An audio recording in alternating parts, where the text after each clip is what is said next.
Hello everyone, it's Unit 13 here on Scene at the Homestead. I'm going to start off the update with this snapshot here of the cardboard in the bin. This is what I use to cover the worms with.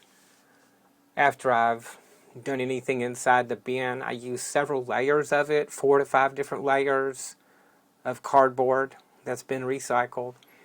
And as it gets moisture on it, it starts getting eaten by the worms. So what we're looking at here isn't a piece of cardboard that's covered with dirt. It's actually dirt showing through where the cardboard has been eaten. And that's why I use it. It's also been recommended to use with worms. So far I haven't had any problems.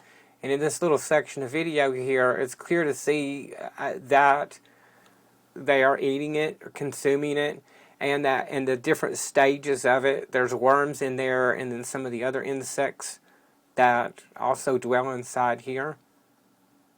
I just wanted to demonstrate that so people who might want to check this video out could see what happens with the cardboard. So there's no surprises, and there's just a clear image of what it looks like after it's been in there with the worms for a while.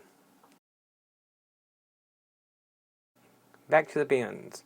Going to start off here what the bin looked like May 28th. Here's what it looks like almost a month later on June 24th. I can't believe that much time's gone by. That is not how much time I usually wait before getting into the bin, but it had plenty of food to keep them alive. Now I'm over here demonstrating with the end of my compost thermometer how deep the castings are in there. Switching over to the bin and working inside here, I'm going to note that today the ambient temperature according to the local weather is 90 degrees, and according to the compost thermometer it is an 80-degree temperature vermicompost bin. However, I don't believe that to be correct, because when I touch it, it feels like it's more in the 70-degree range or less. It feels cool to the touch. So there's some inaccuracy here. I'm not sure where, because I've tested this thermometer against a calibrated thermometer, and it's spot on accurate. So I don't know why there's a discrepancy. That aside, what I've started doing in here is as you can see, is I've started to dig up the worms. My plan here is to get inside this bin and pull up all the stuff from the bottom to the top to see what's going on in there. I want to see how many worms I have, or if there's been a mass die-off. As I dig down through here, it starts becoming apparent.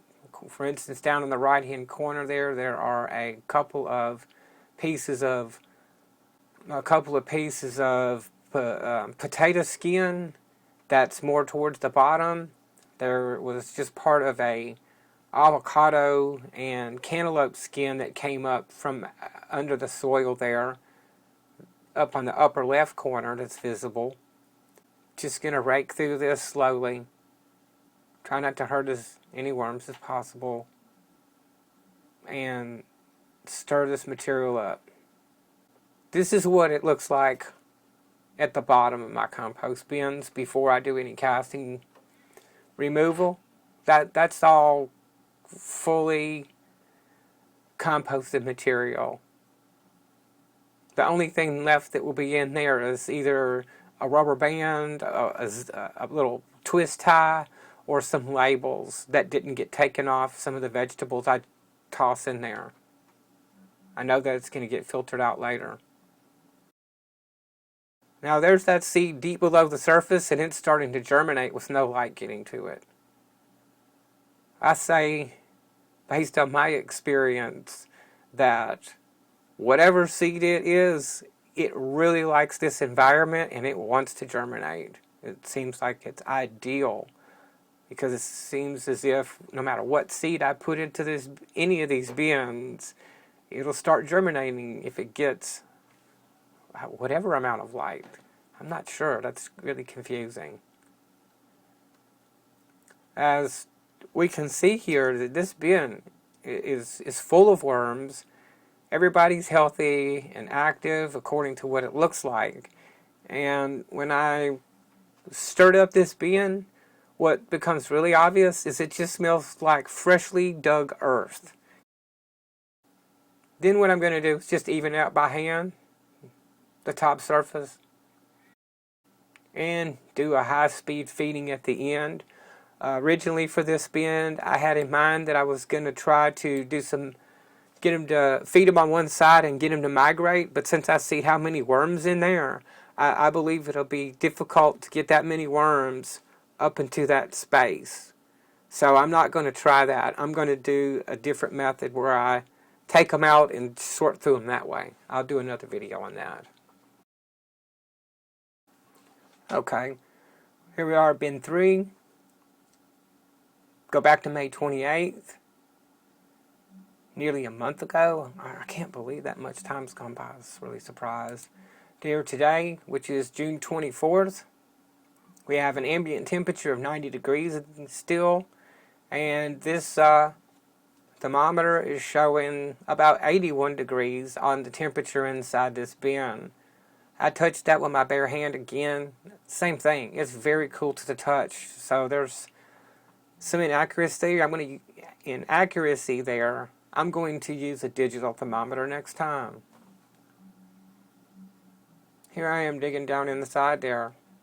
And as is visible, it's clear to see that there'll be different vegetable or fruit skins underneath the surface here that started at the surface. There's potato skin there kind of in the middle. There's some avocado over there, and as we'll see as I dig into this, okay, here's a piece of the label that gets in there.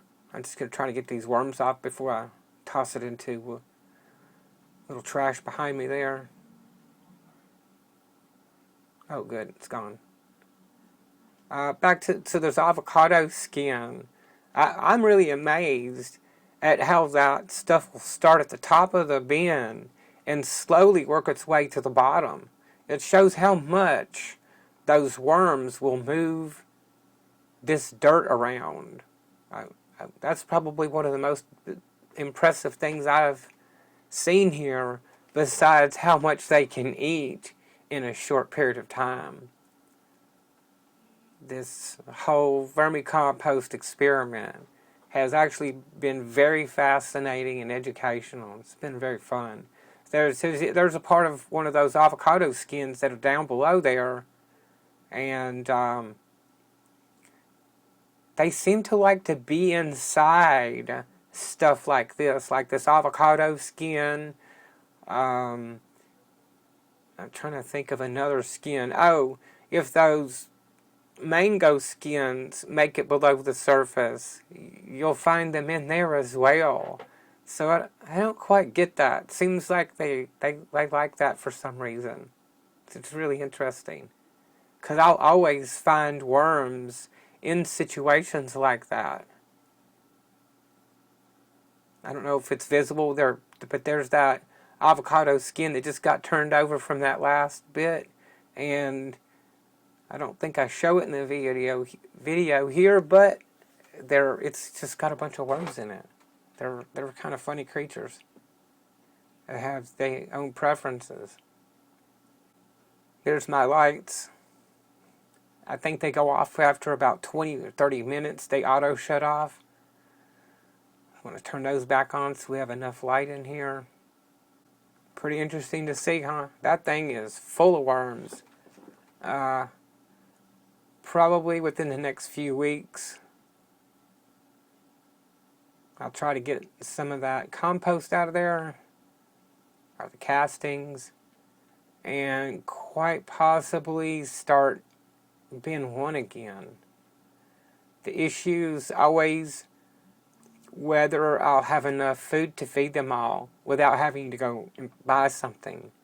Right now, this time of the year, we have our mango tree going insane out there. It's produced so many mangoes that I've actually had to put them in our normal outdoor backyard compost bin that I use for table scraps, raw meat, bones, anything that eggs, anything that I don't want in my normal, or not normal, but in my vermicompost bin.